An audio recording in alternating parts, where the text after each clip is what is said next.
दिवाळीच्या फराळामध्ये आवर्जून केला जातो तो पदार्थ म्हणजे करंजी। आजच्या व्हिडिओमध्ये मी तुम्हाला अगदी भरगत सारण असलेली आणि चक्क 2 महिने टिकणारी खुसखुशीत करंजी कशी बनवायची ते सांगणार आहे। दिवाळी जशी जवळ यायला लागते तसं आपला कामाचा व्याप देखील वाढतच जात असतो। मग अशा वेळेस मी जे आज तुम्हाला सारण सांगणार आहे ते जर तुम्ही दिवाळीचे 8 ते 10 दिवस अगोदर तयार करून ठेवले तर तुमचेच काम सोपे होणार आहे। चला तर मग रेसिपीला सुरुवात करूया।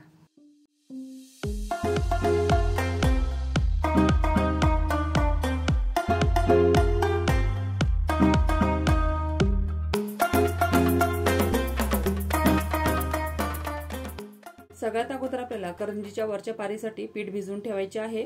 तर त्यासाठी इथे मी बाउलमध्ये 250 ग्रॅम एवढा मैदा आणि 50 ग्रॅम एवढा बारीक रवा घेतलेला आहे। त्यानंतर यामध्ये अगदी पाव चमचा एवढं मीठ घालायचं आहे आणि हाताने आपल्याला मिक्स करून ठेवायचं आहे। तडका पॅन मध्ये 1 टेबलस्पून तूप घ्या, ते कडकडीत गरम करून घ्या। त्यानंतर ते मैद्यामध्ये टाका।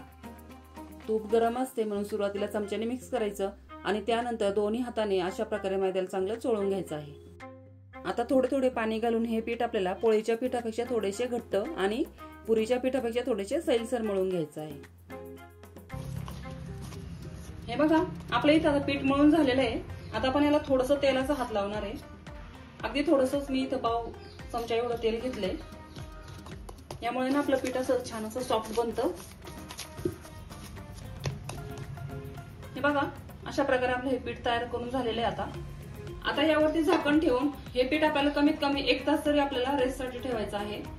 अर्धा किलो खोबरं अगदी बारीक किसणी असते त्याने मी किसून घेतलेले आहे। आता हे खोबरं आपण भाजून घेणार आहे। आता गॅसवर मी कढई ठेवली आहे आणि कढईमध्ये आता हे खोबरं मी 2 बॅच मध्ये भाजून घेणार आहे, म्हणजे अगदी एकसारखं सगळ्या बाजून भाजलं जातं।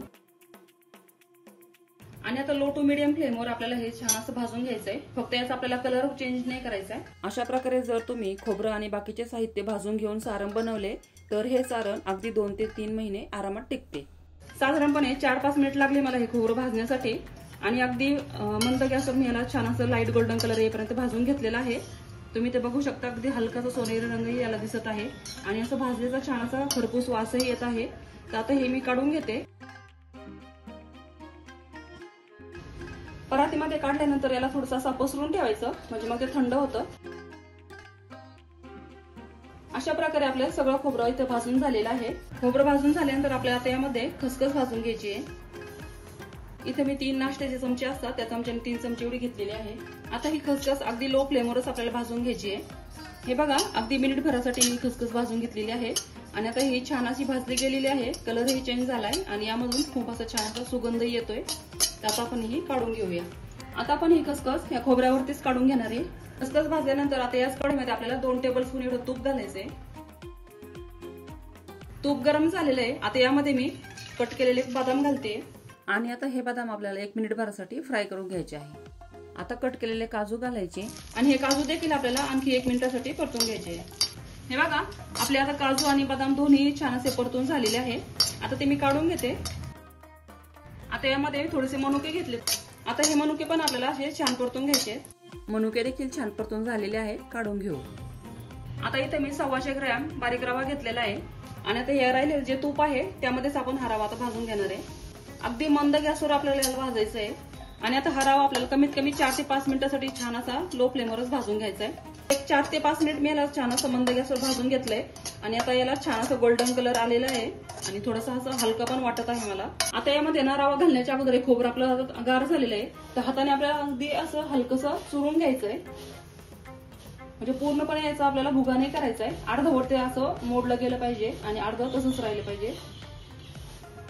तुम्हाला जर तसंच ठेवायचं असेल तर तुम्ही तसंही घेऊ शकता। आता यामध्ये आपण जो रवा आता भाजून घेतलाय तो आता घालून घ्यायचा आहे। त्याला अशा प्रकारे थोडंसं असं पसरून घ्यायचंय, म्हणजे तो लवकर थंड होईल आणि आता हे मिश्रण आपल्याला पूर्णपणे थंड होऊ द्यायचंय। बघा आता आपलं हे सारण आहे ते थंड झालेलं आहे।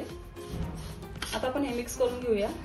आता यामध्ये मी इथं अर्धा चमचा एवढी विलायची पावडर घेतली आहे आणि इथं मी आता 300 ग्रॅम एवढी पिठी साखर घेतलेली आहे। पिठी साखर किती घेतली पाहिजे हे जर तुम्हाला कळलं नाही ना तर काय करायचंय, जेवढं खोबरं आणि बारीक रवा मिळून वजन आहे ना तर त्याच्या बरोबर अर्धी आपल्याला पिठी साखर घ्यायची आहे, म्हणजे आपलं सारण जे आहे ते अगदी परफेक्ट गोड तयार होतं। पिठी साखर घातल्यानंतर तळलेले ड्रायफ्रूट घालायचे आणि मी व्हिडिओमध्ये दाखवते तशा प्रकारे अगदी हलक्या हाताने याला मिक्स करून घ्यायचं आहे। आता हे सारण मिक्स करून झाल्यानंतर आता या बाउलमध्ये मी काढून ठेवते आता आपण पीठ बघूया. 1 तास होऊन गेलेला आहे. छान असं भिजलेलं आहे आपलं पीठ. एकदा त्याला असं छान मळून घ्यायचंय आपल्याला. 1 ते 2 मिनिटं तरी आपल्याला छान असं मळून घ्यायचंय, म्हणजे आपल्या ज्या करंज्या आहेत अगदी खुसखुशीत तयार होतात. मी याचे 3 उंडे तयार करून घेते.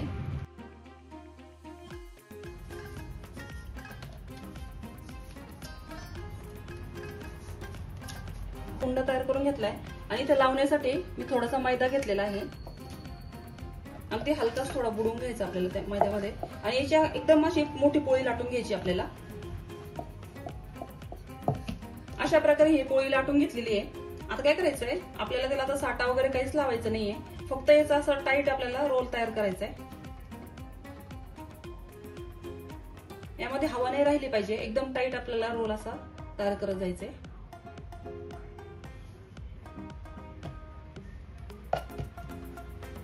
त्याला थोडस असं दाबायचं, म्हणजे आतमध्ये जर काही हवा असेल ना ती निघून जाते. आता आपल्याला ज्या साईजच्या करंज्या हव्या असतील ना त्या साईजचे आपल्याला याचे उंडे कट करून घ्यायचे आहेत. हे बघा, आता हे बाकीचे उंडे जे आहेत मी आता हे याच्यामध्ये ठेवते, पिठाच्या याच्यामध्ये टाकते. आणि एक उंडा घेतलाय आणि याची ही कट केलेली बाजू आहे ती अशी वरच्या साईडने करायची आपल्याला आणि हाताने असं थोडंसं प्रेस करायचं पुढच्या साईडला. असं पुढे थोडंसं प्रेस करायचं आपल्याला. हे बघा असं. आणि आता ही थोडीशी हलकी अशी मैद्यामध्ये बुडून घ्यायचंय आणि याची आपल्याला पारी लाटून घ्यायची. जशी आपण आता करंजीसाठी पारी लाटतो ना सेम अगदी तशीच पारी लाटून घ्यायची आहे.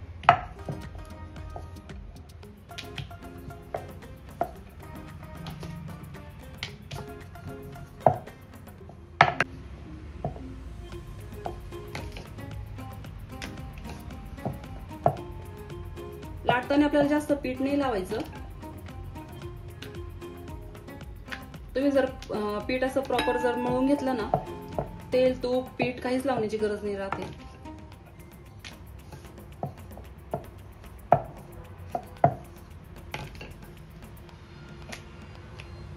बघा अशा प्रकारे मी इथं ही लाटी तयार करून घेतली आहे.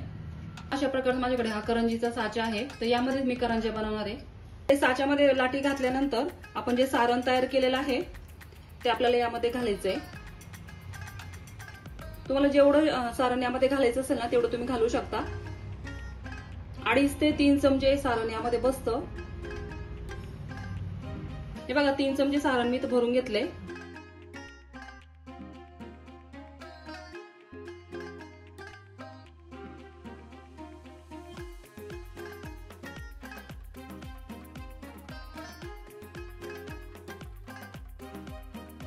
आणि नंतर अशा प्रकारे आपल्याला हे साईडचं काढून घ्यायचंय.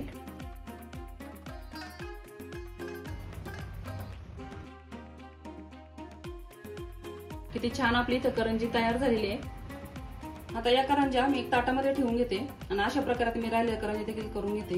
तुम्ही ते बघू शकता. एवढ्या मिश्रणामध्ये माझ्या जवळजवळ 51 करंज्या तयार झालेल्या आहेत. आता आपण त्या तळून घेऊया. इथे गॅसवर मी तेल तापण्यासाठी ठेवलेले आहे आणि तेल आपल्याला मीडियम गरमच हवे आहे. तेलाचे टेम्परेचर चेक करण्यासाठी एक करंजी तेलामध्ये टाकून बघायची, ती तळून बघायची आणि त्यानंतरच बाकीचे करंज्या आपल्याला तळायचे आहेत. आता आपण यामध्ये करंज्या सोडून घेतोय. तर एका वेळेला खूप जास्त गर्दी न करता जेवढ्या आरामात तळल्या जातील तेवढ्याच टाकायचे आहेत आपल्याला.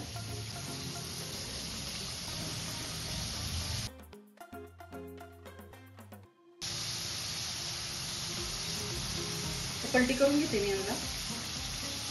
करंज्या तळण्यासाठी अजिबात वेळ लागत नाही, लगेचच त्या तळल्या जातात.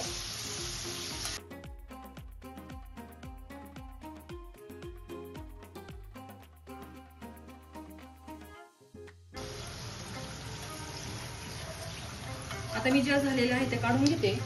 तुम्ही बघू शकता मस्त असा लाईट गोल्डन कलर आलेला आहे आणि एकदम खुसखुशीत त्या करंज्या तयार झालेल्या आहेत. आता राहिलेल्या करंज्या देखील आपल्याला अशाच तळून घ्यायच्या आहेत.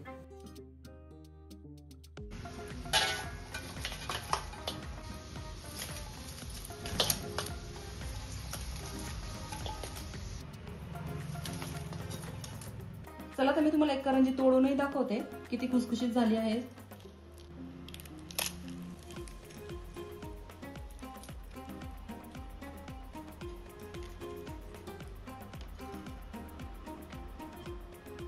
हे बघा सारणही अगदी आतपर्यंत गच्च भरलेलं आहे.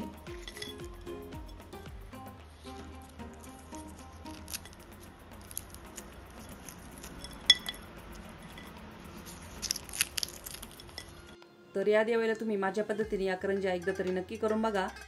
आजचा व्हिडिओ जर तुम्हाला आवडला असेल तर व्हिडिओला लाईक, शेअर आणि चॅनलला सबस्क्राईब नक्की करा आणि कमेंट करून सांगायलाही विसरू नका। व्हिडिओ शेवटपर्यंत बघितल्याबद्दल सर्वांचे अगदी मनापासून धन्यवाद।